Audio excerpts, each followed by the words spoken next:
This woman receives donor eyes from the dead that allow her to see death approaching others. The film opens with a nighttime atmosphere filled with the shouts of many people calling someone a witch while throwing stones. Inside the house being pelted with rock, a woman is seen standing on a small chair, intending to hang herself. Suddenly, a black, shadowy figure lunges toward her and knocks away the chair she is standing on, causing the woman to die by hanging.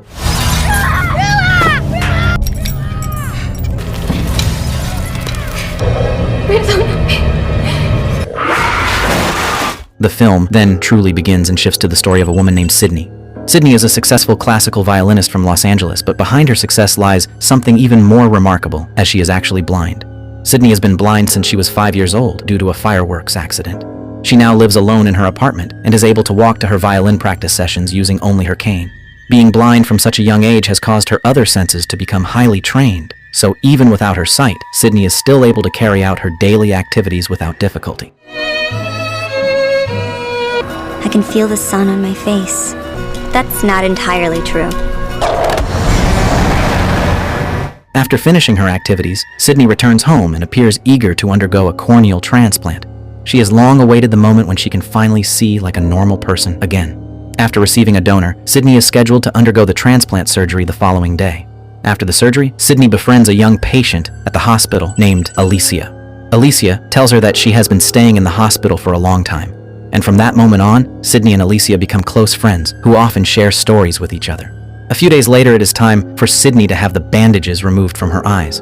At first, her vision does not immediately become clear like normal eyesight, as everything still appears blurry, and she is told she must wait for some time for her condition to stabilize. I want you to try and reach out. Okay? That night, Sydney wakes up after hearing strange noises. She then sees the shadow of an elderly female patient beside her, waking up and being led away by a black, shadowy figure. Curious, Sydney begins to follow the elderly woman, but unsettling things start to happen around her. Mrs. Hellman.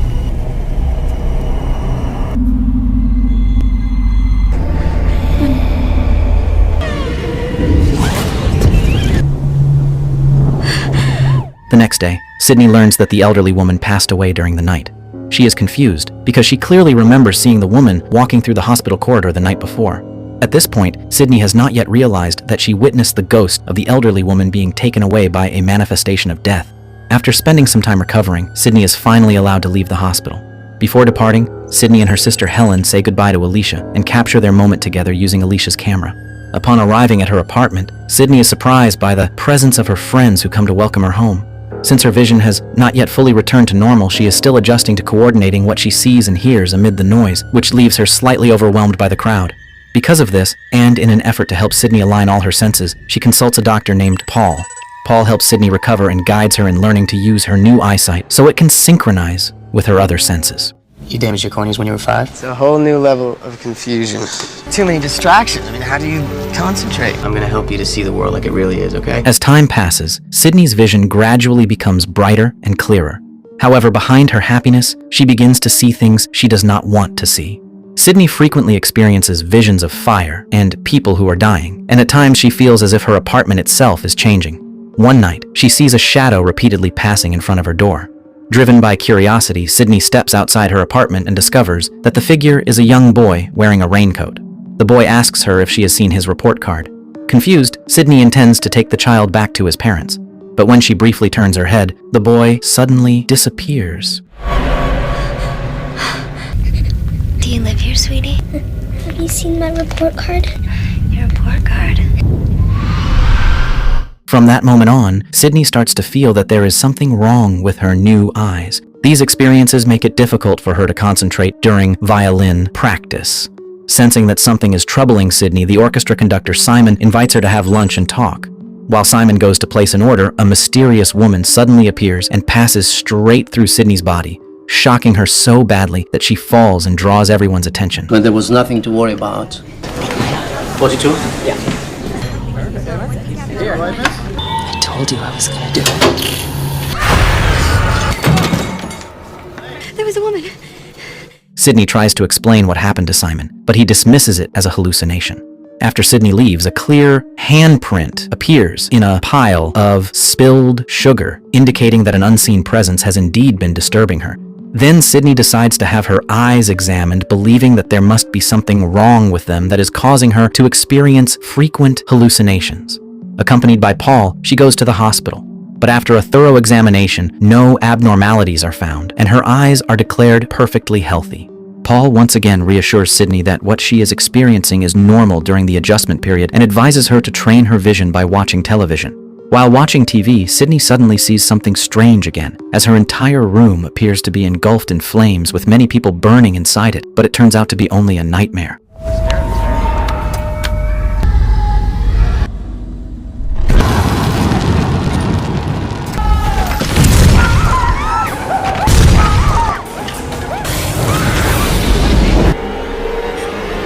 Panicked, Sydney rushes out of her apartment while trying to call Helen, but she cannot reach her. On the street, Sydney accidentally bumps into a woman, yet strangely, the woman's body passes straight through hers. Both of them stop in shock, confused by what just happened, and moments later, Sydney notices that the woman's body is lying on the road, having just died after being hit by a car.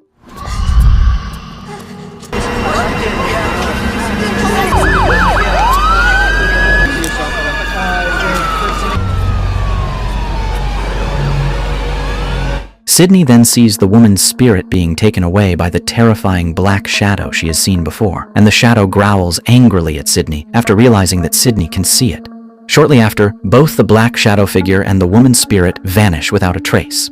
Seeking refuge, Sydney enters a Chinese restaurant to calm herself down while calling Paul and urgently asking him to come as soon as possible. While waiting for Paul to arrive, Sydney once again begins to experience strange and unsettling events. The stove in the kitchen suddenly explodes, startling Sydney. Excuse me.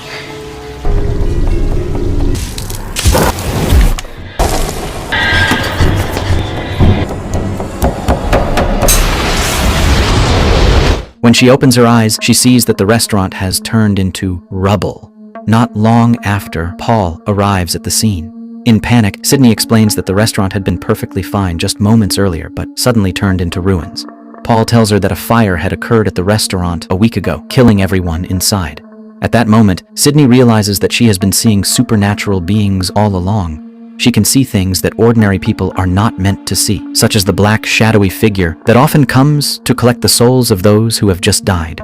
Because of her new eyes that allow her to see spirits, Sydney struggles to distinguish between what is real and what is not. Even after explaining everything to Paul, he refuses to believe her. Feeling frustrated, Sydney decides to leave Paul.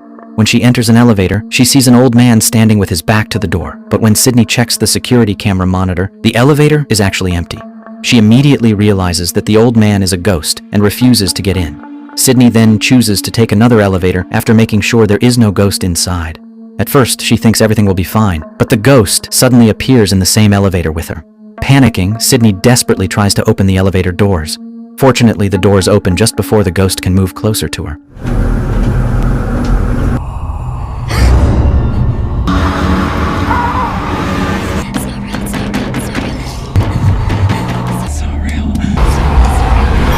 After leaving the elevator, Sydney encounters the boy wearing a raincoat once again. The boy keeps asking about his missing report card, but Sydney tells him that she has not seen it. Suddenly, the boy jumps out of the apartment window. Shocked, Sydney rushes to the window and looks down, but there is no body below. Moments later, the boy suddenly appears again and starts chasing her. Sydney finally realizes that the boy is actually a ghost.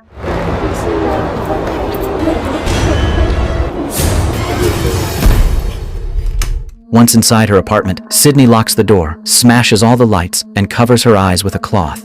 At this point, she wishes she were blind again so she would not have to see such terrifying things. Sydney begins to withdraw from the outside world, no longer going to work or socializing with anyone, which deeply worries the people closest to her. Eventually, Paul forces his way into Sydney's apartment, and seeing how distressed she is, he immediately takes her to the hospital to treat the injury on her hand. That night, while Sydney is staying at the hospital, Alicia comes to visit her. Alicia says that she has to leave soon, and Sydney tries to stop her, only to realize that Alicia is being taken away by the black, shadowy figure. This signifies that Alicia has died, and her spirit is being collected by that black, shadowy figure. You're back. I have to go now. Wait, hang on. Alicia.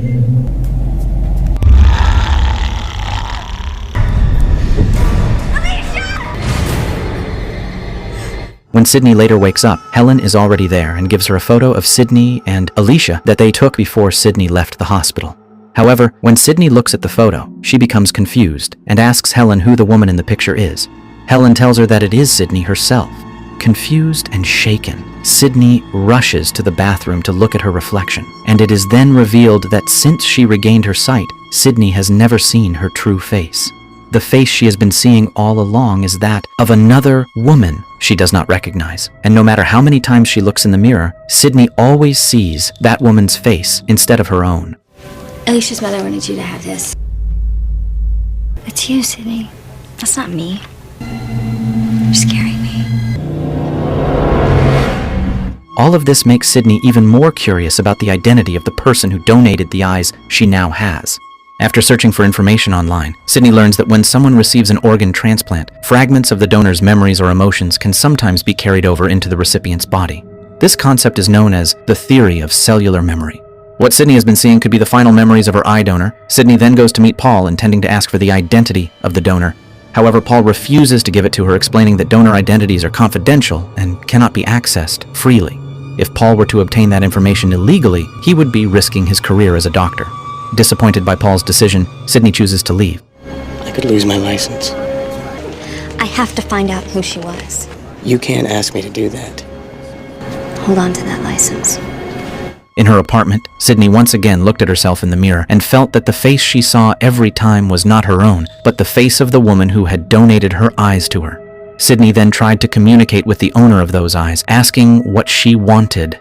Suddenly, Sydney's hand moved on its own, as if it were being controlled by the donor of the eyes.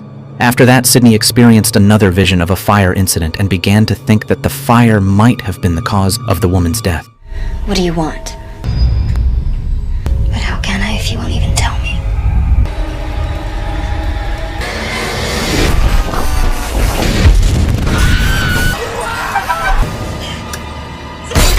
Sydney tried to search for the woman's identity on her own, but suddenly Paul came to see her.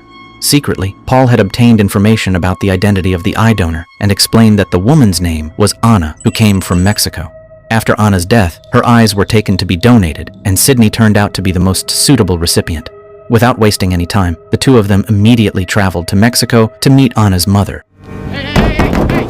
Your donor was from Mexico. Do you get car sick? Your donor was Ana Cristina Martinez. Upon arriving in Anna's hometown, Sydney once again saw the ghostly figure of someone burned by fire and asked Paul to pull over in front of a ruined building. Sydney realized that the place had once been destroyed by fire and that everyone inside had died in the blaze. Paul then asked a young boy who was playing nearby, and the boy explained that the place used to be a ceramic handicraft factory, but a massive fire had killed all the workers, including the boy's older brother. Before leaving, the boy briefly mentioned a witch who was believed to have caused the fire. Then, they continued their journey to Anna's mother's house. When they arrived, Sydney and Paul met Mrs. Martinez, Anna's mother. As soon as Mrs. Martinez and Sydney looked at each other, she immediately realized that Sydney had her daughter's eyes. Mrs. Martinez then began telling them about Anna. Anna was an introverted teenager who had a special gift since birth. One day, while Mrs. Martinez was working at a ceramic handicraft factory, Anna came to warn her that the place was going to burn down. Anna saw many black shadow figures there, meaning many deaths were about to happen. She tried to save her mother and everyone in the factory, but no one believed her. Not long after Anna was chased away from the factory, a massive explosion occurred and killed many of the workers inside.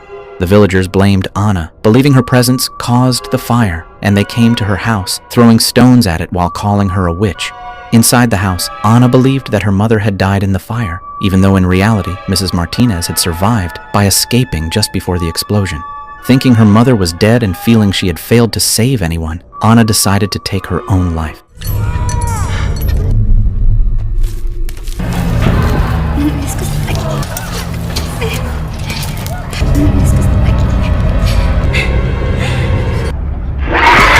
After Anna's death, her mother agreed to donate Anna's eyes, and Sydney became the recipient. Since receiving Anna's eyes, Sydney also gained the ability to see the dead and to foresee death. While Mrs. Martinez was telling Anna's story, Sydney suddenly saw the black shadow figure appear behind her, signaling that death was approaching. Moments later, Mrs. Martinez suffered a heart attack, and Paul rushed her to the hospital, leaving Sydney alone in the house. In the basement, Sydney saw Anna's spirit still wandering. Since her tragic death, Anna's spirit had been trapped, endlessly reliving the moment of her death.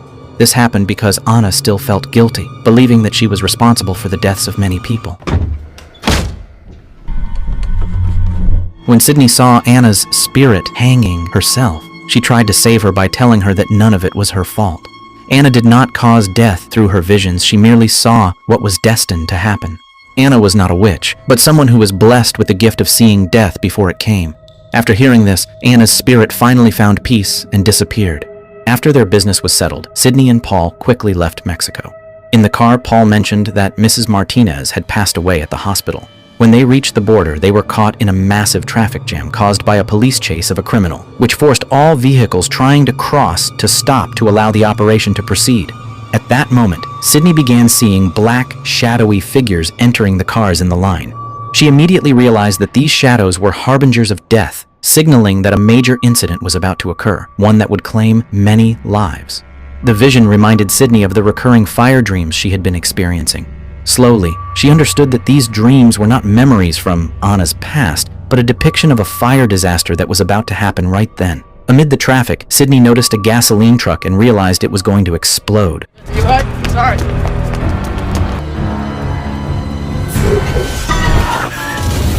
Everything I dreamed wasn't from Anna Christina's life. It was from this. You have to believe me. Aware of the limited time and determined not to repeat Anna's tragic fate, Sydney used her ability to warn the people around her. She tried to convince Paul that they had to save everyone there because the deadly incident was imminent. For the first time, Paul believed her and helped. Sydney and Paul ran from car to car, forcing people out and away from the area under the pretext of a nearby bomb. People began leaving their cars and moving to safety. Just then, the criminal's car being chased by the police collided with the gasoline truck, causing a massive explosion. While trying to take cover, Sydney's eyes were hit by flying glass shards, causing severe injury, and she was rushed to the hospital after the fiery incident.